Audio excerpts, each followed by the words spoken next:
1.3 का introduction part है ना, एक्सरसाइज 1.3 का इंट्रोडक्शन पार्ट। तो यहाँ पे क्या देखते हैं, एक्सरसाइज 1.3 में थ्योरम है कुछ। एक्सरसाइज 1.3 को करने से पहले हमें थ्योरम को पढ़ना पड़ेगा, बिना थ्योरम पढ़े एक्सरसाइज को सॉल्व नहीं किया जा सकता। इसलिए थ्योरम 1.3 हम यहाँ पढ़ेंगे, जो कि आप पहले से जानते हो ये चीज, ठीक है, बट आपको एक्चुअली पता नहीं कि थ्योरम 1.3 है क्या।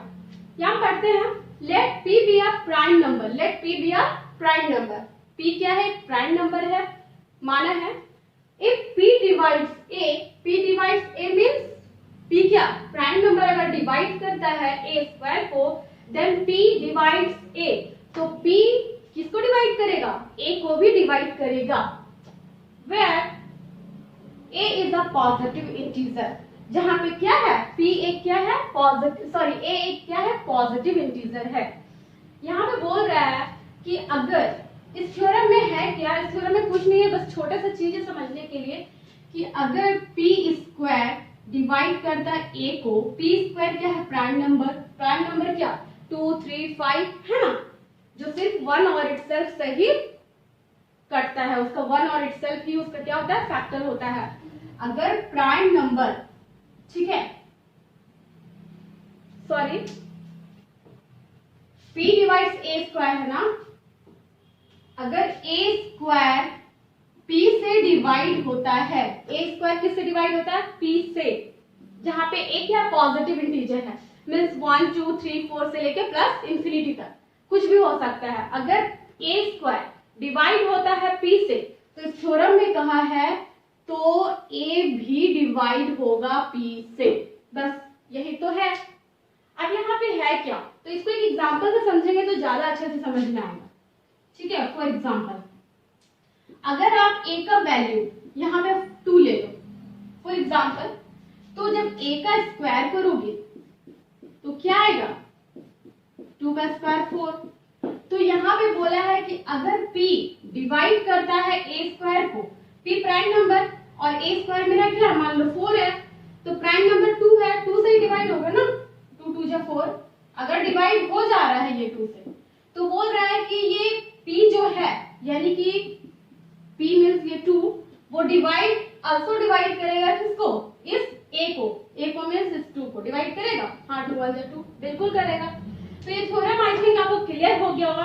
फिर भी एक और एग्जांपल लेते हैं, एग्जांपल 1 था, मान लो a को ले लेते हैं, कितना ले लें, 10 ले लेते हैं, तो इसका a स्क्वायर क्या होगा, 100 होगा। यहाँ बोला अगर p a स्क्वायर को डिवाइड करेगा, बोला है ना कि p डिवाइड करा a स्क्वायर को, तो p डिवाइड्स a स्क्वायर, तो p a को भी डिवाइड करेगा। अगर 100 डिवाइड p, प्राइम नंबर कुछ भी हो सकता है, 2 भी हो सकता है, 5 हो सकता है, यहाँ 2 लिए थे, चलो 5 लेके देखते हैं। अगर ये 5 से डिवाइड करेगा a स्क्वायर, ये क्या है a स्क्वायर है, तो 5 1 5 5 2 10 और 0 मींस 20 टाइम्स ये डिवाइड हुआ। तो इसका थ्योरम बोला है कि ये जो है p मींस 5, वो डिवाइड करेगा a को भी, a कितना था 10, तो 5 1 5 5 2 10 डिवाइड किया ना। इतना एग्जांपल काफी है आई थिंक। तो ये चीज आप लोग जानते ही थे, बट आपको पता नहीं था कि एक्चुअल में ये थ्योरम क्या है। तो थ्योरम में यही है कि p एक प्राइम नंबर है, ठीक है, और एक कोई भी एक पॉजिटिव इंटीजर है, जहां पे p क्या कर रहा है, डिवाइड कर रहा है। अगर a स्क्वायर को डिवाइड कर रहा है तो p जो है a को भी डिवाइड करेगा, ठीक है। अब इस थ्योरम का यूज क्या है ना, तो ये थ्योरम हम इसलिए बताए हैं क्योंकि ये थ्योरम जो है आप लोगों को थ्योरम 1.4 को पढ़ने के लिए थ्योरम 1.3 में ये चीज यूज करना है, इसलिए थ्योरम 1.3 को जानना है, ठीक है, ठीक है। अब हम यहाँ देखते हैं थ्योरम 1.4। अभी तक हमने जाना थ्योरम 1.3 में कि कोई भी प्राइम नंबर अगर a स्क्वायर को डिवाइड करता है, जहां a एक इंटीजर है, पॉजिटिव इंटीजर है, a स्क्वायर को डिवाइड करता है, तो प्राइम नंबर क्या करेगा, वही प्राइम नंबर a को भी डिवाइड करेगा। यही पढ़े अभी हम लोग, आई थिंक थ्योरम 1.3 क्लियर है। तो हम यहाँ थ्योरम 1.4 देखेंगे कि √2 इज इररेशनल। अब इररेशनल को प्रूव करने के लिए थ्योरम 1.3 कैसे याद दिला दूं कि इर्रेशनल नंबर आप लोग पढ़ चुके हो। इर्रेशनल नंबर क्या था? वो नंबर जिसे हम p बाई क्यू के फॉर्म में नहीं लिख सकते हैं, ठीक है। और एक चीज और देखें इर्रेशनल का, तो आप चाहो तो यहाँ नोट कर सकते हो कि इर्रेशनल का एक पहचान है कि अगर root under non perfect square भी रहता है, नॉन परफेक्ट स्क्वायर भी रहेगा तो भी वो एक इर्रेशनल का पहचान है, इर्रेशनल का पहचान है नॉन परफेक्ट स्क्वायर। और एक और देखा जाए तो आपका प्राइम नंबर भी कह सकते हैं, प्राइम नंबर।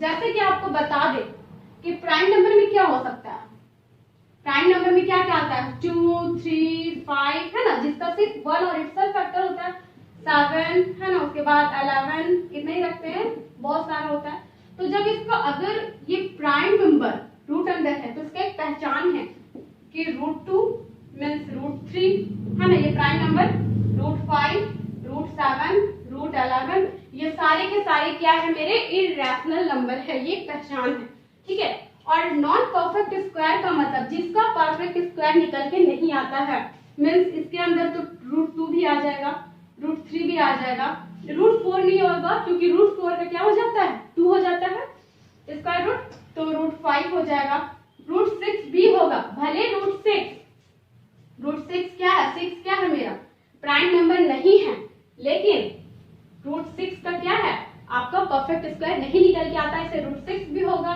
√7 भी होगा, √11 भी होगा और बहुत सारे नंबर होंगे। तो इस तरह के जितने भी नंबर होंगे, अगर इस थ्योरम को प्रूफ कर दे, इस थ्योरम को, थ्योरम 1.4 को, √2 इज इर्रेशनल, तो इस तरह के जितने क्वेश्चन आएंगे कि √2 इज इर्रेशनल प्रूफ कीजिए, या √3 इज इर्रेशनल प्रूफ करो, या फिर √5 इज इर्रेशनल प्रूफ करो, या जितना भी कुछ आएगा, आप इस तरह के थ्योरम 1.4 के हेल्प से आप ये सारे के सारे नंबर, सारे के सारे क्या कर सकते हो, ये और ये निकाल सकते हो, इजिली आप फाइंड कर सकते हो।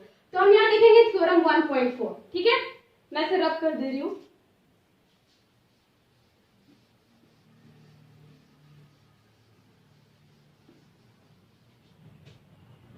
ठीक है, तो √2 इज इर्रेशनल को प्रूफ करने के लिए हम लगाएंगे यहाँ एक मेथड ऑफ कॉन्ट्राडिक्शन। अब कॉन्ट्राडिक्शन क्या होता है, तो कॉन्ट्राडिक्शन का मतलब ये होता है कि जब हम किसी चीज को एज्यूम कर लेते हैं, जैसे किसी चीज झूठ को एज्यूम कर ले और फिर बाद में उसी झूठ को बोल दे कि ये मेरा जो एज्यूम किए थे वो झूठ था, तो वो होता है मेरा कॉन्ट्राडिक्शन मेथड। किसी चीज को हम यहाँ पे मान लिए और फिर बोल दिए कि नहीं वो झूठ था, तो वो क्या हो गया, इन कॉन्ट्राडिक्शन मेथड, ठीक है। तो मेथड ऑफ कॉन्ट्राडिक्शन यूज करेंगे। तो √2 इज इर्रेशनल है, तो इसको प्रूफ कैसे करेंगे, तो सबसे पहले कि हम यहाँ पे क्या करेंगे कि हम यहाँ पे एज्यूम कर लेंगे, ठीक है। यहाँ पे क्या करेंगे, लेट अस एज्यूम दैट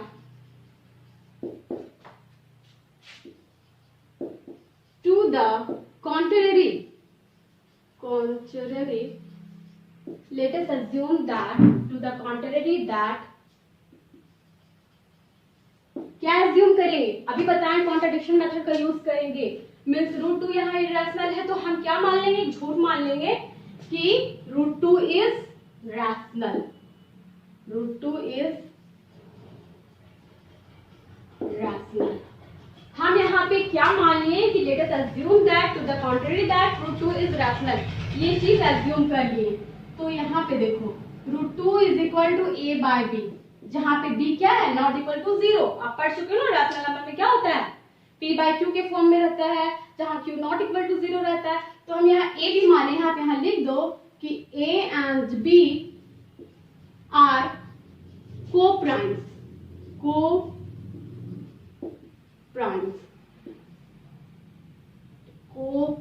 अब यहाँ पे एक चीज और समझने वाली बात है कि को-प्राइम्स नंबर, यहाँ मान तो लिए a एंड b को-प्राइम्स, बट को-प्राइम्स क्या है, तो एक सीधी लैंग्वेज में बोल सकते हैं कि जिसका HCF 1 आता है, या जिसका फैक्टर सिर्फ और सिर्फ 1 होता है, कॉमन फैक्टर सिर्फ 1 होता है। जैसे एक एग्जांपल बता दें, जैसे 7 और 8 ले लो, 7 और 8 ले लो, 7 का अगर फैक्टर करेंगे तो 1 और 7 होगा। 8 का फैक्टर करेंगे तो 1 और 8 होगा। इसमें कॉमन फैक्टर क्या आया गया? 1 ही आया। तो एक तरह से कह सकते हैं कि इसका जो HCF होगा वो भी 1 आएगा और कॉमन फैक्टर भी क्या होगा? 1 होगा। तो ये दोनों कोप्राइम्स नंबर है। ठीक है, एक और एग्जांपल कुछ भी ले सकते हैं, जैसे कुछ भी मान लो, जैसे मान लेते हैं 3 5 मान लेते हैं, 3 5 मान लेते हैं। तो 3 का भी क्या होगा? 1 होगा और 3 होगा, और 5 का 1 और 5 होगा, तो इसका कॉमन फैक्टर 1 आया है। इसीलिए ये दोनों कोप्राइम नंबर है। एक तरह से कह सकते हैं जब वो दोनों सिंपलेस्ट फॉर्म में आ जाए। सिंपलेस्ट फॉर्म कहने का मतलब है जब वो उसका जो फैक्टर है वो कटे ही ना, किसी चीज से डिवाइड ना हो। ठीक है, तो वो होता है कोप्राइम नंबर, जिसका HCF क्या हो? 1 आता हो, वो कोप्राइम नंबर कहलाता है। ठीक, यहां तक क्लियर है? तो यहाँ पे हम √2 को लिख लिए a/b, जहां पे a और b क्या है? कोप्राइम्स है। अब यहाँ पे हम क्रॉस मल्टीप्लीकेशन यूज करेंगे cross multiplication. √2 into b, √2b is equal to a है तो यहाँ a हो जाएगा। यहाँ पे क्या करेंगे? Squaring on both sides, squaring on both sides. हम क्या करेंगे? इसमें स्क्वायरिंग करेंगे। ठीक है, √2b है तो √2b का square is equal to a का स्क्वायर। तो आपके पास क्या आ जाएगा? √2b मीन्स 2, √2 को 2 टाइम्स करेंगे तो 2 आएगा, और b का b square is equal to a का a स्क्वायर। अब हम यहाँ देखते हैं b square is equal to a square, यहाँ 2 तो मल्टीप्लीकेशन में है तो इक्वल के बाद आएगा तो क्या हो जाएगा? a square divided by 2। यहाँ पे आप क्या देख रहे हो? यहाँ पे देखो, यहाँ पे एक चीज देखने को मिल रहा है कि a स्क्वायर किससे डिविजिबल है? a square is divisible by 2। आप यहाँ देख सकते हो a स्क्वायर डिविजिबल है 2 से। ये थ्योरम 1.3 वाला आ गया। ध्यान रखो, ध्यान से देखो, a square is divisible by 2। तो हम क्या पढ़े थे कि जब a स्क्वायर अगर डिविजिबल होगा कोई भी प्राइम नंबर से तो वो क्या होगा? a भी क्या होगा? Is also divisible by 2। ये चीज हम पढ़ चुके हैं थ्योरम 1.3 से, तो ये चीज हम यहाँ पे यूज करेंगे। ठीक है, अब इसको हम इक्वेशन 1 मान लेते हैं। ठीक है, अब क्या कर लेते हैं? हम फिर से लेट कर लेते हैं, let a is equal to 2c, जहां पे c क्या है? Where c is any integer, मान लो कोई भी इंटीजर है, एनी नहीं, यहाँ लिखो c is some integer, c is some integer. देखो जहां पे c क्या है? कुछ इंटीजर है। a is equal to 2c मान ली। आप क्या करेंगे? यहाँ पे a का वैल्यू पुट करेंगे। ठीक है, a का वैल्यू यहाँ से आप पुट कर सकते हो, इससे ये जो है इससे पुट कर सकते हो। तो यहाँ पे पुट करते a का वैल्यू क्या है? √2b, तो √2b और इज इक्वल टू 2c। फिर वही काम करेंगे, क्या करेंगे? Squaring on both side, squaring on both sides. Squaring कर रहे बोथ साइड, तो √2b का स्क्वायर करेंगे इज इक्वल टू 2c का स्क्वायर करेंगे। अब यहाँ ध्यान दो, √2 को 2 टाइम्स करेंगे तो 2b का b square is equal to 2 को 2 टाइम्स करेंगे तो क्या आएगा? 4 और c का c स्क्वायर। अब यहाँ देखो 2b square is equal to 4c square, यहाँ पे b square is equal to 4c square, और यहाँ डिवाइडेड बाय ये जो 2 है, ये जो 2 है वो कहाँ आएगा? ये 2 यहाँ पे आएगा, ये मल्टीप्लीकेशन में है तो 2, तो यहाँ पे 2 1 जा 2, 2 2 जा 4, मीन्स क्या आ गया? b square is equal to 2c square. 2c square आया तो हम यहाँ पे क्या लिख सकते हैं? मैं यहाँ करती हूँ, कैसे करूँ?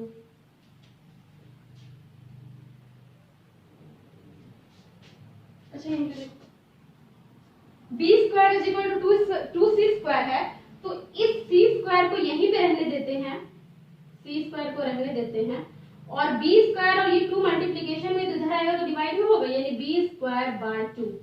तो यहाँ भी हम क्या देख रहे हैं, यहाँ भी हम ये देख रहे हैं कि बी स्क्वायर क्या है, डिविजिबल है किससे, 2 से। तो यहाँ लिख सकते हैं, ये लाइन यहाँ नहीं दिख रहा है, यहाँ लिख देते हैं।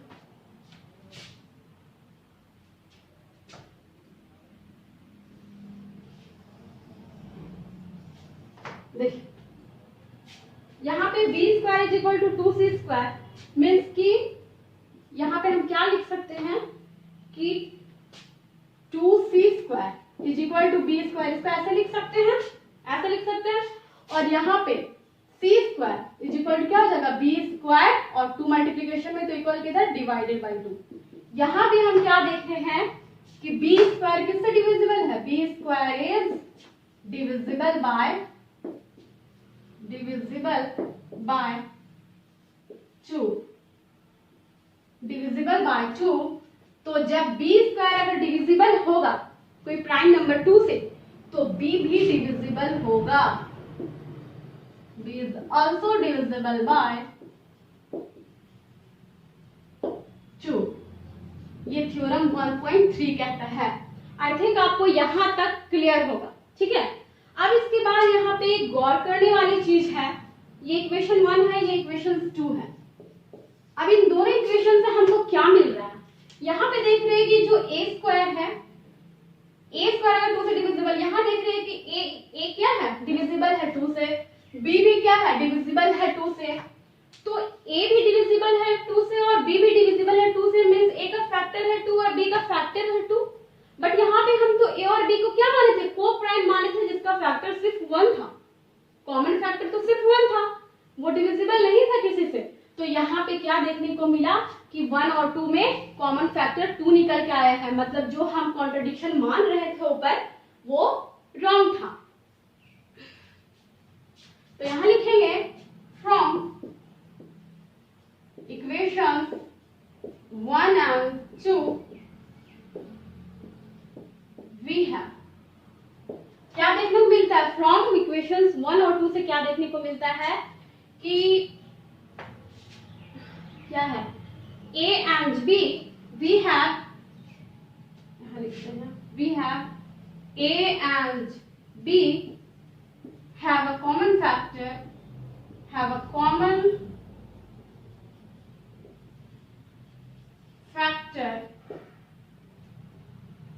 and b have a common factor is 2। यहाँ पे क्या देख रहे हैं कि a और b में क्या है, कॉमन फैक्टर 2 है। तो यहाँ लिख सकते हैं so this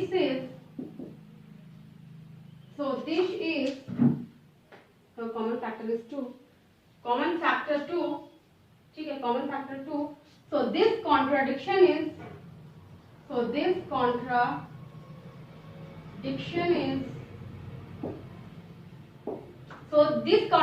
जो हम जो है assume किए थे, so this contradiction is arisen because our assumption जो हम assume किए थे वो क्या हो गया, our assumption is incorrect। तो क्या हो गया, हमारा assumption जो था वो incorrect हो गया।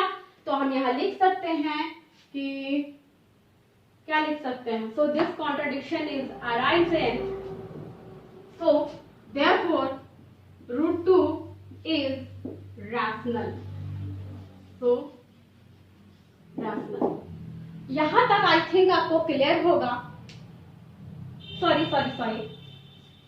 तो रूट हम यहाँ क्या किए थे, रैशनल तो हम यहाँ पे माने थे, वो रैशनल यहाँ पे नहीं होगा क्योंकि जो हम एज्यूम किए थे वो क्या हो गया, हमारा एजम्पशन इनकरेक्ट हो गया। सो रूट 2 इज इरैशनल,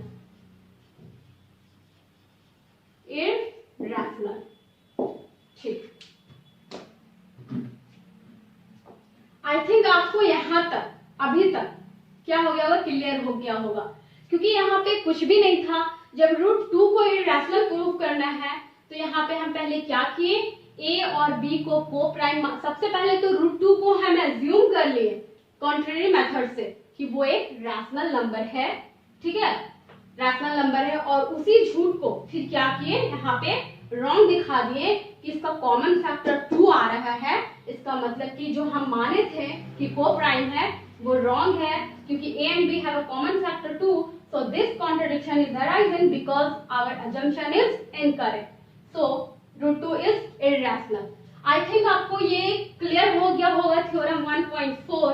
अगर इसको बारीकी से समझे तो बहुत इजी है और अभी तक आपको क्लियर हो गया होगा। अगर रूट 2 इज इर्रेशनल, थ्योरम 1.4 आप समझ चुके हैं, तो एक्सरसाइज 1.3 में आपका फर्स्ट ही क्वेश्चन होगा, शायद हाँ में भी रूट 3 इज इर्रेशनल, ये आपको प्रूव करना है, prove that root 3 is irrational, जो आप इजिली इस मेथड, इस कॉन्ट्रडिक्शन मेथड का यूज करके आप बना सकते हो इजिली।